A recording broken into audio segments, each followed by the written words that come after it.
This week's tech tip of the week is voice typing in Google Docs. So did you know that Google Apps for Education, which you all have, has the ability for voice typing? If you're a slow typer or you want to dictate in some of your answers to save you some time, this might be just for you. So with a Google Doc open, we go up to Tools and we click on Voice Typing. This button will appear on the left side of the screen, and we go ahead and speak clearly, slowly, and we add in our punctuation.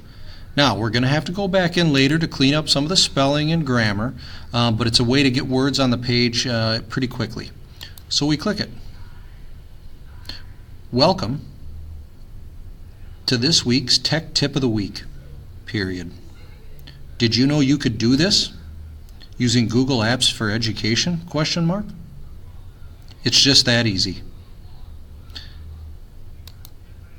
So, I hope you give voice typing in Google Docs a try. It can be a time saver, especially if you're slow at typing.